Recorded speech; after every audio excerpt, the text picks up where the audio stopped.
The night I realized my best friend wanted me dead, I didn't cry. I didn't beg. I sat there, listening to the silence between us, and I knew, clear as a gunshot, that the girl who once braided my hair and swore she'd never leave my side had turned into my enemy. My name is Claire Donovan, and this is the story of how I turned betrayal into payback. Not with fists, not with bullets, but with patience sharp enough to cut her world to pieces. I grew up in a small town outside Chicago, a place where secrets were hard to keep because everyone knew your business. My best friend Rachel and I were inseparable. We went to the same schools, shared clothes, whispered our crushes in the dark at sleepovers. People used to call us twins, even though we didn't look alike. She was all fire, wild hair, loud laugh. I was steady, quieter, the kind of girl who kept the rules in line. By the time we hit college, I thought our bond was unbreakable. We rented an apartment together, worked part-time jobs, dreamed about starting a business one day. She wanted to run a boutique. I wanted to write. We thought the world was ours. Then came Derek. He was everything girls fell for. Charming, tall, a smile that felt like a secret. He worked with me at a coffee shop, and before long we were dating. Rachel cheered me on, said she'd never seen me so happy. But behind her smile, there was something else. Something I was too blind to notice. It started small. Derek canceling dates, saying he had work. Rachel disappearing on nights I thought she was home. Then the slips. Her wearing perfume I'd never smelled on her before. Him knowing things I'd only told her. One night I caught them together, not in bed, but close enough. His hand brushed hers in a way no friend ever should. My heart didn't break that night. It froze. The truth came out weeks later, not because they confessed, but because betrayal always leaves footprints. A text message on his phone, her laughter caught on a voicemail. And then, one awful night, I overheard them, not just whispering about their affair, but about me. "I can't keep living with her," Rachel said. "She's not stupid. She'll find out," Derek answered. And then Rachel's voice, cold as winter. "Then maybe she needs to disappear." Disappear. That word changed everything. Most people would have gone to the police. But how do you explain suspicion? How do you prove whispered threats between two people who wore innocence like a costume? I knew if I played it wrong, I'd end up looking crazy. Or worse, I'd end up actually disappearing. So I played along. I smiled at Rachel. I kissed Derek. I acted like nothing was wrong.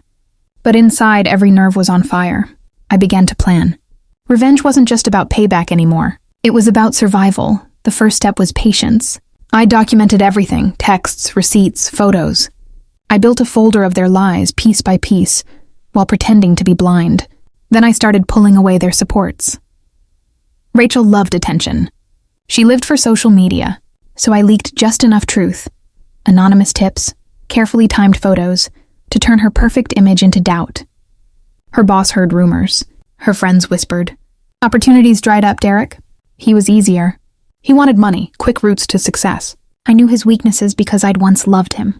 I fed those weaknesses, introduced him to a business opportunity through a friend of mine, one that looked lucrative but was laced with consequences. He invested, he lost, and when he looked for someone to blame, all eyes turned to Rachel, who had encouraged him. Piece by piece, their alliance crumbled. The final blow came on a night they never expected.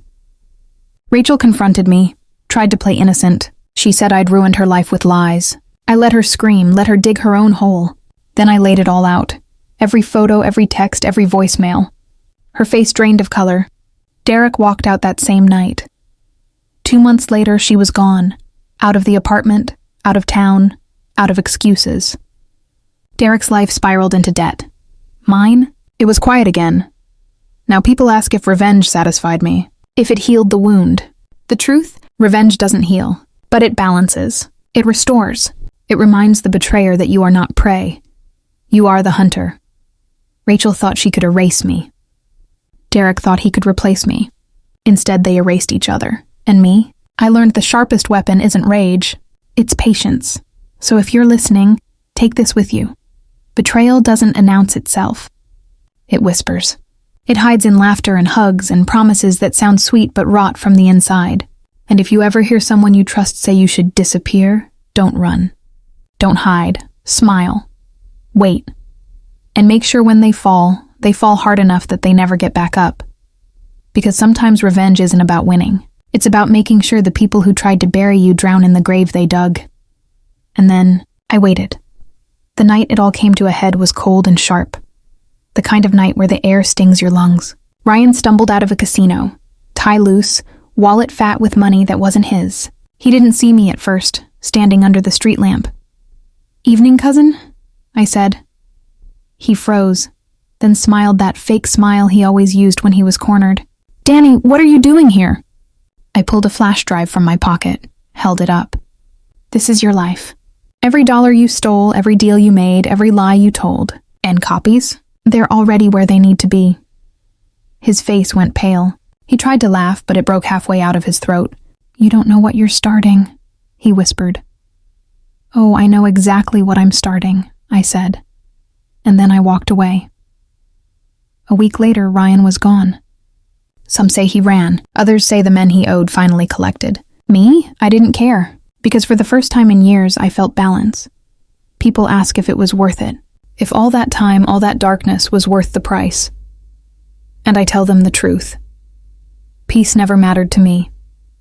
What mattered was justice. My justice. Because trust is fragile. Once it's broken, you can't fix it. There's only revenge, and I took mine.